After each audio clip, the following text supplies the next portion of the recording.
Los medios nacionales solo enfocan la parte negativa del extranjero, todo lo negativo, pero no todo es negativo, porque hay gigantes que están haciendo cosas maravillosas por este país.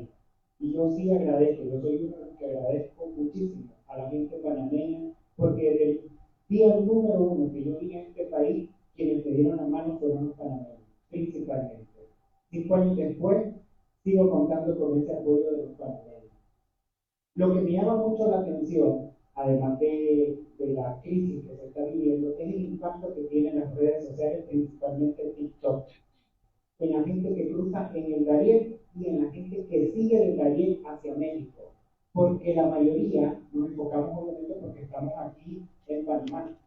Pero lo terrible de llegar a México y cruzar por Honduras y Guatemala, esa es otra crisis, otro problema que están viviendo nuestros compatriotas. Y no solo de Venezuela, Colombia, no, hay más hondureños, más nicaragüenses, inclusive salvadoreños, peruanos, y mayoritariamente ahora ha aflorado muchísimo la población asiática, que nos enfocamos en los chinos. No, ahí viene de todo, de todo. No todos saben los medios de comunicación, lamentablemente son las cosas amarillistas y sensacionalistas, lo que más dentro.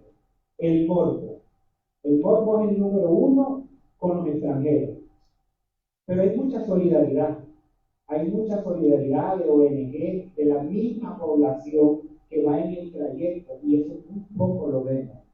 Pero más allá de eso, tantos testimonios que hay en TikTok que te dicen, no cruces el Darién, no cruces el Darién, versus de todo lo que se proyecta de que, yo crucé el Darién, yo crucé el Darién. El Darién es solo un punto de lo que les falta toda esa trayectoria hasta llegar a México. Y en México es una crueldad increíble y que le doy gracias a Dios si pasa, porque la mafia es increíble. Gracias. ¿Cómo una mirada centroamericana puede reformar o puede cambiar nuestra perspectiva de asistencia y apoyo al migrante? Yo siento en Nicaragua, utilizando la infinita metáfora de la soledad, como que Nicaragua es un vacío solo.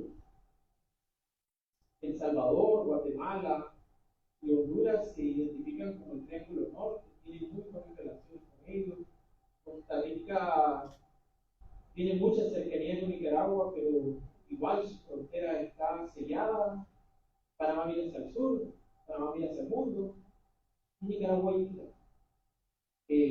Bueno, esa es mi pregunta para él. Luego, para el padre Sarzaneda, creo que le adelantó mucho con la educación intercultural. De hecho, yo hice un artículo para Sociología de la Educación en España sobre la educación intercultural, y entiendo muy bien el tema de la monocultura desde el concepto de la formación del Estado Nacional en Alemania. Y bueno, lo tratamos de comparar con Nicaragua. Nicaragua, al escucharlo, increíble, parecen líneas similares.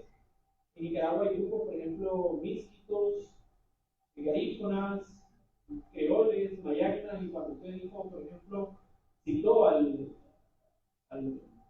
funcionario de la United Fruit Company, que también tiene una historia en Nicaragua, me acordé, por ejemplo, del concepto que utilizan el grupo mayoritario, mestizo, en la costa caribe de Nicaragua, cuando habla de los mayagnas. Ellos lo llaman sumo, que es un término que en mestizo significa dundo. Es un pueblo dundo, un pueblo utilizado. Entonces es como una especie de subalternidad en esa relación.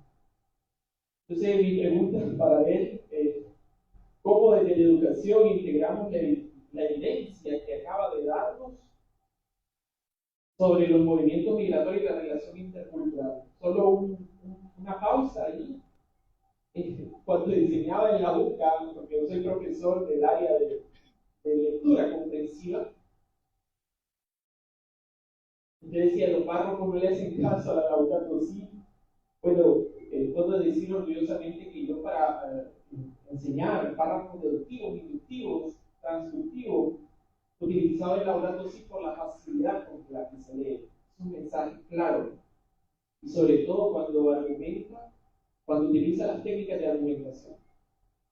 Bueno, solo finalmente, al licenciado Carlos Gil quisiera preguntarle, desde su perspectiva, como ciudadano panameño y con toda su herencia que nos mencionó, ¿qué sucede con la política de refugiados en Panamá?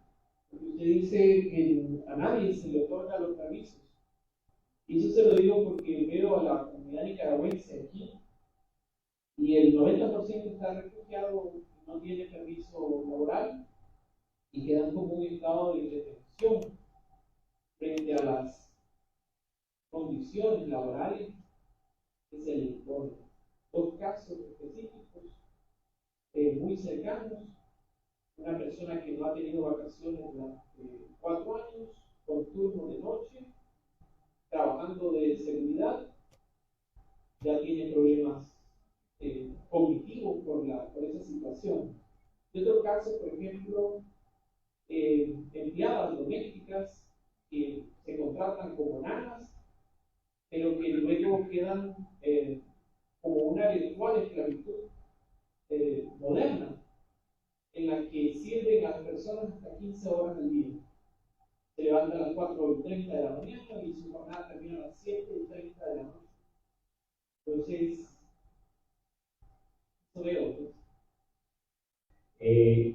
Voy a iniciar diciendo que en esta reunión, en esta sesión, hemos tenido experiencias, nos han compartido experiencias, de Jackson desde su trabajo previo en la frontera sur de México, Comalapa, Chiapas, la experiencia de atención pastoral al flujo de migrantes, seguramente son los que han pasado ya por aquí por Panamá y que llegan unas cuantas semanas después al sur de México y que siguen, que continúan hacia Estados Unidos. Él nos ha compartido esas experiencias y nos ha invitado a la solidaridad, nos ha invitado a tener presente que es necesario pasar de la indiferencia a la solidaridad, y nos ha invitado también a la corresponsabilidad, a pasar de un ver en los migrantes a los otros para ser un nosotros. Hemos tenido también la participación del padre Jorge Sarzaneda, una amplia experiencia de décadas trabajando con los pueblos indígenas, y no solo en Panamá, los primeros jesuitas que yo conocí hace muchísimos años en Guatemala, cuando él trabajaba con el pueblo quiché en Santa María Chiquimula. Y la experiencia de Jorge es interesante, es importante porque nos ha hecho visible un tema que en Panamá no se menciona, y es el tema de las migraciones internas, el tema de los derechos de los pueblos indígenas y cómo también la migración actual está afectando pueblos, también pueblos en la comarca, en las zonas fronterizas con Costa Rica, cómo estos pueblos han sido dejados de lado, cómo estos pueblos que migran también aquí a la ciudad de Panamá son vistos, por lo menos su cultura no es tomada en cuenta, y también tienen derechos, tienen dignidad como todos y todas. Y pues también hemos tenido la participación de Carlos desde el punto de vista jurídico, desde los derechos humanos, que nos invita a reflexionar en que muchas veces esta reglamentación se queda pues en documentos, se queda en cuestiones legales, y este más comentario mío, ¿verdad? Es triste ver que las autoridades muchas veces utilizan un lenguaje sí, muy legal, muy jurídico, pero que termina afectando directamente la dignidad de las personas. Nadie es ilegal. Cuando ustedes lean, cuando ustedes escuchen a un funcionario tipo Zulay que hablan de las personas como ilegales, eso es manipulación. Eso no lo podemos aceptar como cristianos. Serán indocumentados, pero nadie es ilegal, ¿no? Esto tiene intereses de afectar, intereses de dividir, y busca simplemente ganar, digamos, popularidad entre la gente mal informada. Entonces, hemos tenido estos 3 puntos de vista y, por supuesto, también la participación de ustedes, que este es un auditorio variado, hay estudiantes de secundaria, hay personas de comunidades campesinas, hay religiosos y religiosas que también están en contacto directo con la gente. Tenemos también personas migrantes que se han expresado desde su experiencia, desde su cotidianidad. Y quiero rescatar algo muy importante: la solidaridad del pueblo panameño, que nos recibe, yo también soy mexicano, que nos recibe con los brazos abiertos y que busca también ayudar a las personas que lleguen a este país para seguir adelante. Un poco para sistematizar lo que se ha vivido en este encuentro, este foro de crisis humanitaria y derechos humanos, perdón. Primero, yo creo que deberíamos centrarnos en una reflexión principal. Y hace muchos años aquí en Panamá hablábamos de un documento del Panamá que queremos. Yo creo que ahora ya llegó la hora de hablar de la región latinoamericana que queremos. Y sobre todo partiendo de un principio, porque Panamá se considera, o su narrativa hacia afuera, es que somos un hub humanitario, somos un hub de desarrollo y también somos un hub que busca el desarrollo de la región. Pero el tema migratorio no lo estamos cumpliendo, porque hemos seguido la misma tendencia de la región, de levantar muros en vez de levantar puentes. Y lo estamos viendo y lo está pagando. La mayor consecuencia son los migrantes que entran por el Darién. Si bien desde que se cerró el aeropuerto a unas determinadas nacionalidades, se ha incrementado el aumento de estas nacionalidades por la selva del Darién. Veamos el caso específico de la población ecuatoriana. La participación de todos de sectores de iglesia es un llamado urgente, y sobre todo se necesitan comunidades que sean solidarias y comunidades que salgan al encuentro, que podamos tener respuestas cercanas, como la de Darién, la experiencia de Zapallar, donde una comunidad se suma a atender a hermanos migrantes sin un conocimiento previo, pero en esa respuesta se encontraron el llamado de Dios, y en ese encuentro del llamado de Dios supieron dar lo mejor de sí a cada migrante. La experiencia necesita manos certeras y sobre todo un incondicional de que los pobres son nuestra zona de evangelización. Eso siempre lo recuerda Sor Lobo, y nos lo recuerda mucho desde el grito que levanta la Asociación de Caridad Internacional o San Vicente Migrante desde el comedor en Paso Canoa, que nos recuerdan que aún así en Panamá no se cumplen derechos básicos para los migrantes, y más cuando los obligas a dejar el territorio panameño y los colocas en una zona donde básicamente te tienes que sumar al deterioro de tu salud física y emocional. Al mismo tiempo, se necesita tener un cuidado tedioso, un cuidado de todos los que cuidamos y de los que atendemos a migrantes, porque es cierto, el proceso no es fácil. Y muchas veces la política del desgaste y los malabares políticos de la migración nos llevan a frustrarnos y sobre todo a no encontrar respuestas. Pero es allí donde todos nos sostenemos en una gran verdad, y lo decía hace mucho, y citando a un funcionario de la Defensoría del Pueblo: si ustedes no oraran, yo no sé qué les pasaría a ustedes, porque con el nivel de tensión que ustedes viven y la necesidad de buscar respuesta, buscan mil maneras de ingeniársela.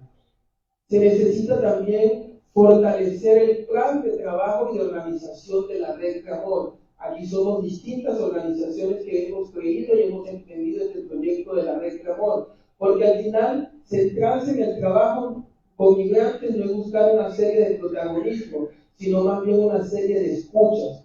Lo decía hace un año, se decía Darién es el reflejo de las situaciones del país donde no queremos llegar. Las historias de migrantes que llegan en el Darién nos recuerdan una región latinoamericana convulsa, una región latinoamericana que colapsa, pero que sobre todo está en la solidaridad de los más pobres, da respuesta. ¿Y cuál es esa solidaridad de los pobres? Del que se levanta y dice: yo no tengo más para darle que un arroz con frijoles, pero lo poco que tengo lo comparto.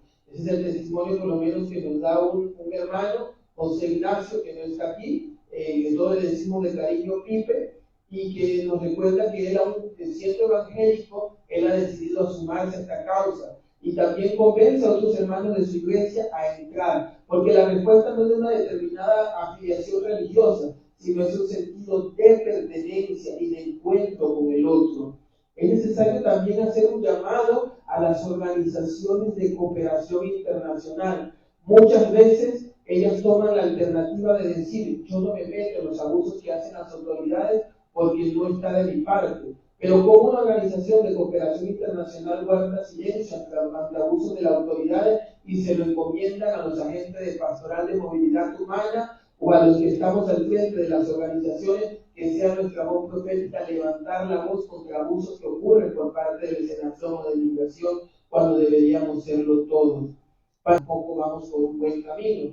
Es por eso que dejar que el migrante hable es una realidad precisa. Y es una realidad que muchas veces nosotros no la tenemos en estos foros. Pero sí estoy confiado que tanto los hermanos que están en Paso Canoa y en Dayén escuchen la voz del migrante. Porque al final escuchar la voz del migrante es escuchar la voz de Dios.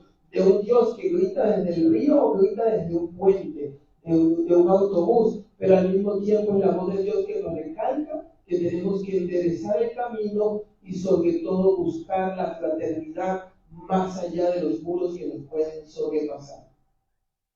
Muchas gracias. Gracias a ustedes también.